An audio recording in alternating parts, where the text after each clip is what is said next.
Good evening. We'll call the Hawarden City Council to order on Wednesday, July the 26th already at 5:30 p.m. Jacob and Travis and Jenny are not with us tonight. If you are wishing to address the council, you have opportunity on open business from the community on 1C.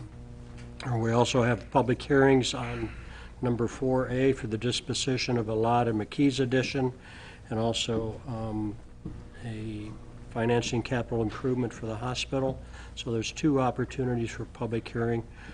If you wish to address us at that time, just come to the dais, please, and the microphone is working. And limit your comments, if you would, to 5 minutes.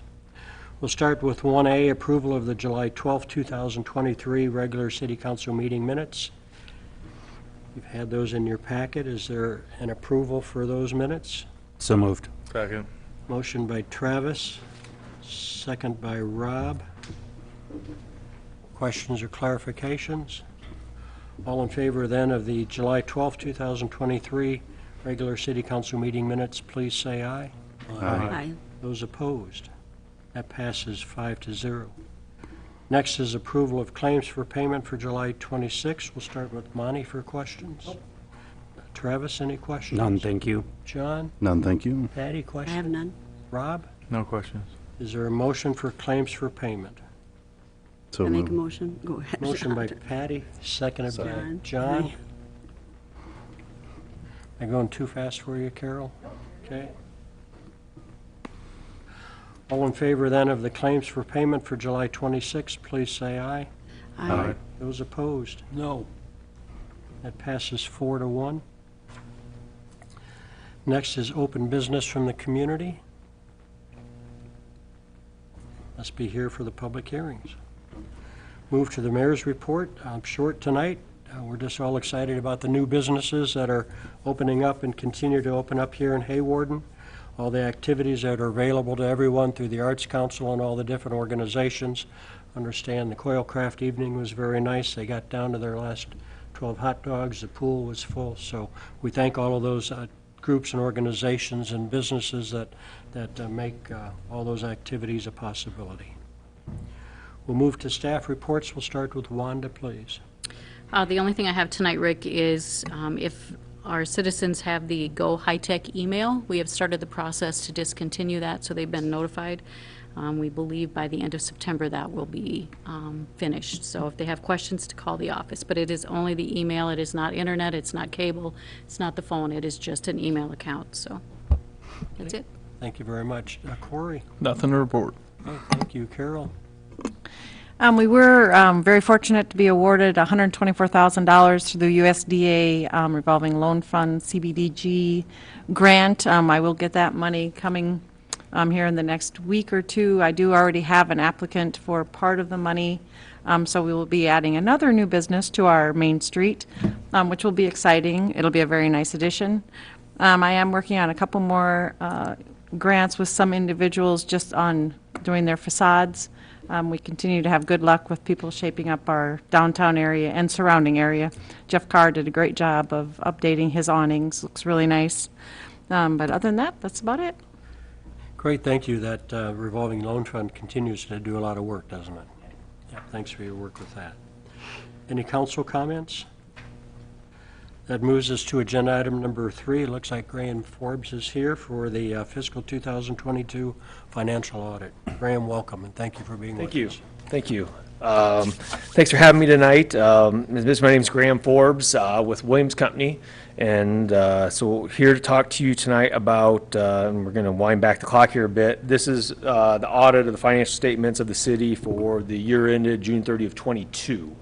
So we're circling back here a bit, but so I think, does everybody have an electronic copy or have had an electronic copy of the report, Wanda, that they've had a chance to take a look at? So I'll run through. I've got a copy here in front of me. Run through and hit a few high points, but feel free to stop me with any questions, or at the end hit me up with any questions as well. But so just to run through here quickly, on page 2 of the report is where we start the independent auditor's report, which is kind of the meat and potatoes of the whole engagement, where we put our opinion on the city's financial statements.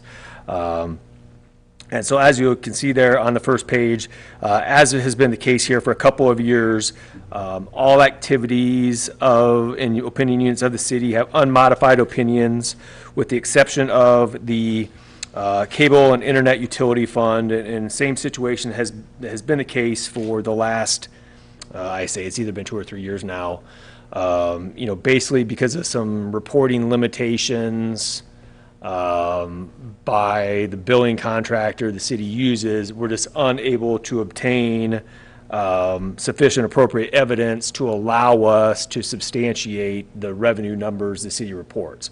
I mean, we're not saying they're wrong, we just don't have the ability to obtain the proper reports to put our opinion on that they are fairly stated, which is the rationale for why that opinion unit has the modified opinion.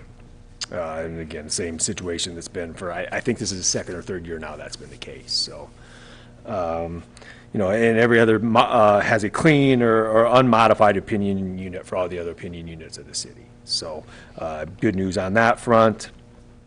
And also on the second page, it's page 3 of the report, second page of the opinion, there's some greater detail about that modified opinion, but then also it talks about another matter that went into play this year is there was a new accounting standard that the city adopted because they had to, that is how they treat the leases. In the past, operating leases were just expensed as payments made, no long-term liability needed to be reported, and the Government Accounting Standards Board put in a new standard that was effective for FY22 for the city where those are treated differently. Liabilities are reported for any uncancelable terms of those leases, and a corresponding right-to-use asset, as they were referred to, was reported as an asset of the city that was amortized over the useful life of that uncancelable term of the leases. So that was a bit of a change in a process, for the city this year to gather all the information on any leases,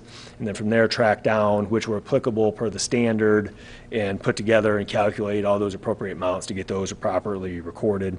So I just want to point out that was part of this year's financial statements and a little bit of a change that way. But from there on, starting on page 6 of the report is the management's discussion and analysis. And as I point out about every year, that's some good comparative information where it compares fiscal year 21, in this case, to fiscal year 22.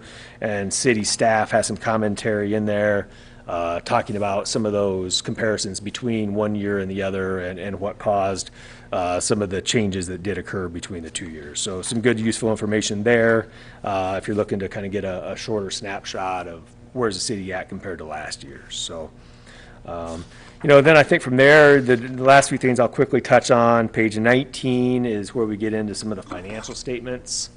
Page 19 is the statement of revenues and expenditures for the governmental funds, which the main one being the general fund, of course. And if you skip down towards the bottom of the page, the net change in fund balance, which would be the third amount from the bottom. The general fund showed about an $86,000 decrease, local option sales tax fund about $125,000 increase. I mean, so the general fund did, go backwards, if you will, or have a small decrease in fund balance.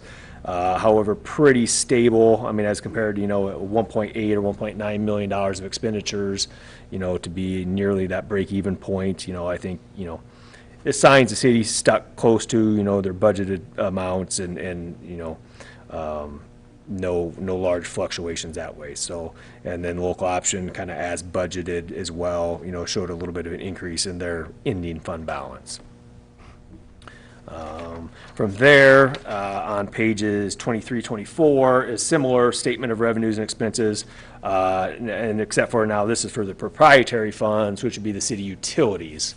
But very similar format to these financials, and again, towards the bottom of the page, the change in net position is kind of the, what would show the current year results for each of those utilities for the year ended FY22. And as you can see, some had, modest increases, some modest decreases, but overall a fairly stable year, for each of the respective utilities. And I don't think any surprises or items out of the ordinary or unexpected on any of those various utility enterprises for the year either. So Any questions thus far, or? And then from there, then, moving on, starting on page 31 are the notes to the financial statements, and that is just a lot of greater detail if you're looking for, very detailed information on the city's accounting policies, makeup of their capital assets, detail on down to the individual issuance level of any outstanding debt, a lot of information related to their that pension liability, which would be their proportionate share of their involvement in the IPERS program, and any unfunded liabilities, or in this case, assets related to that, and various other detail related to some of the other amounts you're going to find on the financial statement. So if you're looking to really drill into, what's this number on the financial statements mean? Is there any other support behind it? There probably is in these notes of the financials. I'm not going to spend any time drilling into any one of those unless somebody would have some questions, and I'd be happy to. But from there, following the notes, it's just some greater supporting schedules with more detail related to budget, the city's net pension liability, and then individual combining fund statements for all these smaller governmental funds of the city. So for example, on pages 76, 77, if you're looking to drill into some of the smaller governmental funds and see how did the road use tax fund do, how did the employee benefit levy fund, see those funds individually, all those combining statements are found following the notes to the financials there as well. So, from there, I got a long budget tonight, so I'm sure most of you have heard enough, but I'd be more than happy to, answer any questions or anything of that nature as you desire. So, or Wanda, any areas you'd like to discuss? No, you covered it, Graham. I can't think of anything other than, of course, the high-tech billing, but we changed that this year again too, didn't we? Is Long Lines doing billing? It won't get reflected until the audit that we will have in September, Okay, because the software changed last year. so not until the end of This 2023 year. Upcoming audit. It was partially through the year, so Oh, okay. we won't see it probably fully until fiscal year '24. Okay. Good question. Anything else? I anticipate you found our staff helpful and open, and Yeah, Wanda and Jacob and the rest of the staff all, very good about, I probably said the same thing last year, and here we are again, would love to get this finished in a more timely manner. This year we had a few different things, the leases, and then, we kind of had a long wait to get an actuarial report that we needed for some other post-employment benefit liabilities that an actuary needs to calculate to get included, and that set us back several months waiting for that to arrive.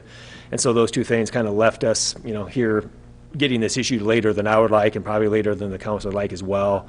And so I sure hope, and, we'll try and find ways to make sure that gets moved up on the calendar moving forward here. But yes, Wanda and Jacob and the rest of the staff all were responsive. I guess where I went with that is, the reason we're staying here later is not because of lack of effort or getting us information, but some other factors out of their control in some cases. But yeah, very good to work with, yeah. and if citizens are interested, it's in their packet on the website, or they can come and get a paper copy at the city office if they wish. Copy in a electronic copy on the state auditor website is available. There's several different avenues to obtain copies of the report, yep. All right, questions for Graham? Thank you, Graham. Thank you very much. Thank you. Thanks for being with Yep. us.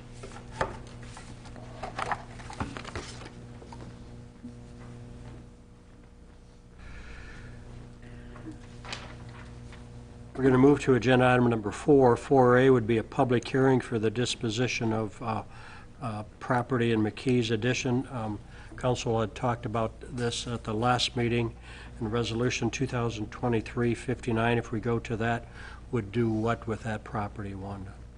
It allows us to put it out for sealed bids. And the criteria for that sealed bid process. And we talked previously about not requiring a house to be built on it, Correct? and that's in, That's not, you won't see it in here. Yeah. Yep. okay, so there's,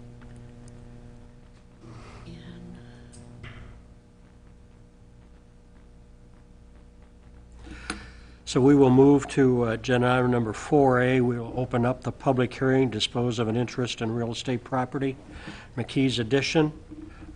Anyone wish to visit to the council or direct questions to the council or staff during the public hearing? I know the property owners are very interested in that property that is directly behind them. And at this point, you don't have to build a house on it if whoever buys it, correct? No, you don't have to, according to No what we're doing right Don't now. have to build, yeah. Right. I just wanted As them long to- as the resolution is passed, Yeah. yes, you are correct. I just want them to know that because I've had that question. And have you received any written or question word into the office for this? We've had lots of questions about just the property in general, like what Patty said. Do they have to build on it? Do they not have to build on it? According to the way the resolution is worded tonight, no, they do not need to build on it.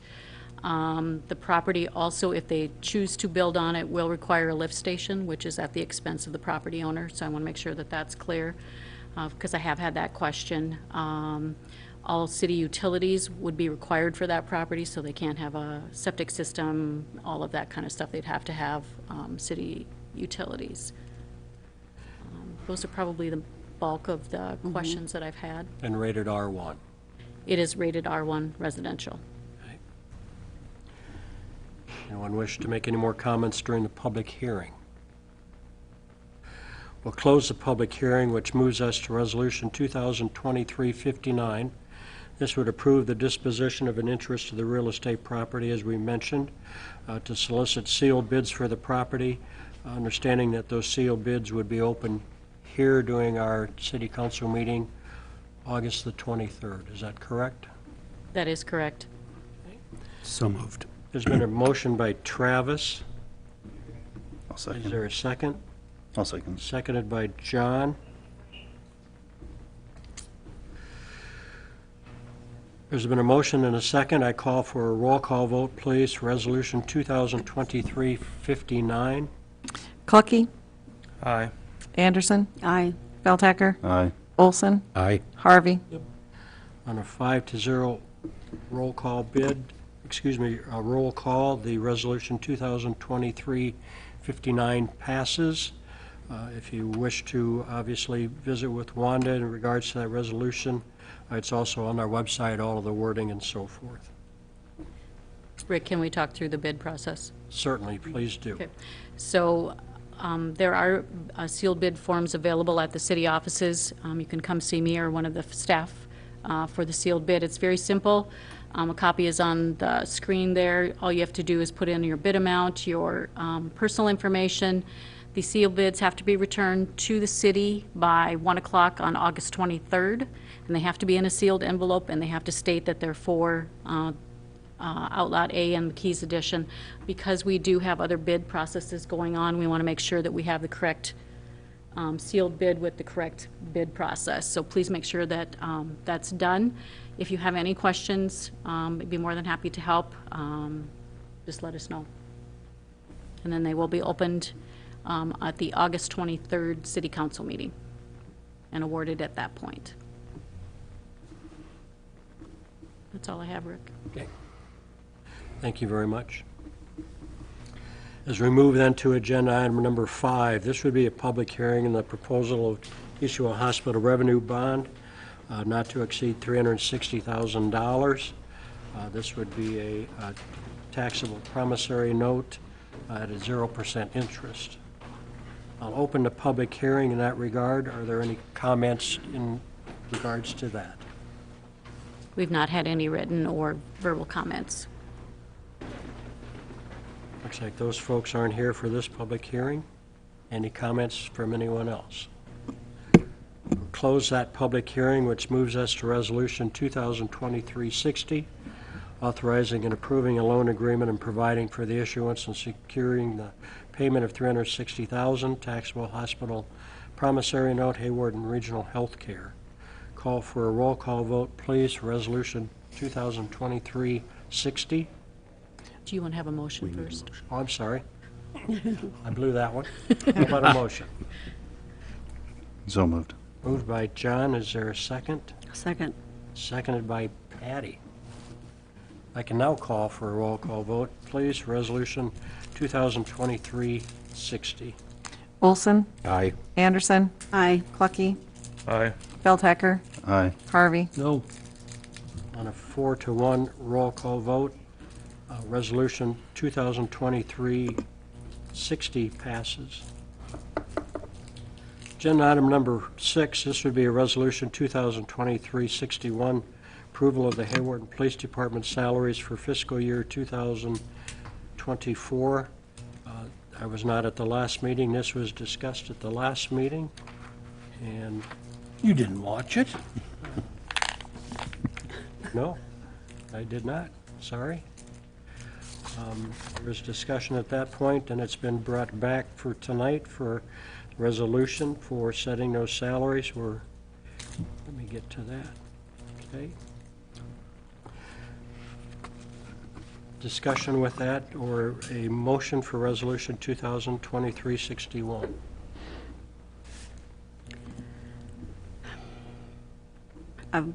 I'll say it again, I don't feel Hawarden can be compared to Sioux Center, Iowa. Again, they have triple the population, they have a college, they have a large business environment. You know, an officer here makes, according to what I was given, $52,416 without certification. If they're certified, they make $57,941 and some change. A sergeant makes $61,217 and some change, and the chief $77,729 and some change. I can't see the increases that are being proposed to me are too significant. That's just my opinion. Okay. Thank you.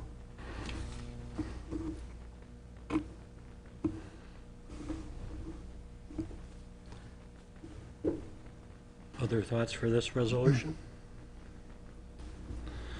The feedback I've gotten is, yeah, it's unfortunate that we're in this situation in Northwest Iowa, but at the same time, they don't want the police department to go away, so they also entrust us to do what we feel is right to ensure that stays put, so.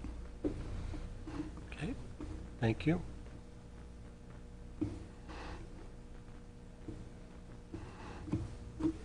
Anyone else?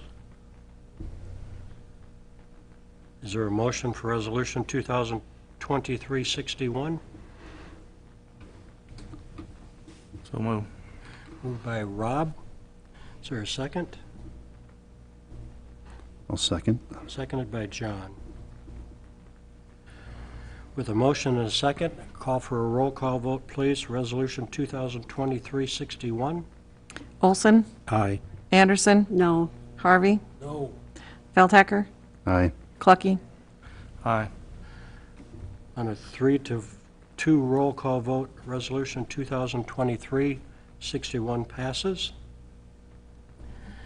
Agenda item number 7. This would be setting a public hearing for an application for the USD Rural Development for financial assistance to purchase a snowplow truck. Carol, do you want to give us an overview of that? Is that through your Yes. grouping? This is really a formality. It's simply the USDA wanting us to give the community an opportunity to just become educated about what it was, the grant that I filled out. Simply telling them that this is monies that's capital facilities money. It's set aside for cities like ours that have a need, and that it's just a good thing. It's really a formality. Okay. Is there a resolution for 2023-62? So moved. Second. Moved by Travis, second by Rob. Roll call vote, please, for resolution 2023-62. Harvey? Yep. Clucky? Yes. Anderson? Aye. Olson? Aye. Feldhecker? Aye. On a 5-0 roll call vote, resolution 2023-62 passes. Thanks for your work with that on that. Agenda item number 8, discussion of approval of the Northwest Iowa Area Solid Waste Agency contract. I'll refer to Wanda. It's been looked over by Jenny. Correct. This contract, the original contract was in place for the past 25 years, and the Northwest Iowa Area Solid Waste Agency, which is a mouthful, wanted, on the advice of their attorney, wanted that moved into one agreement for all of the different entities that use that. So this comes out of that recommendation. It's really the only thing that's changed. Correct. Okay? So moved.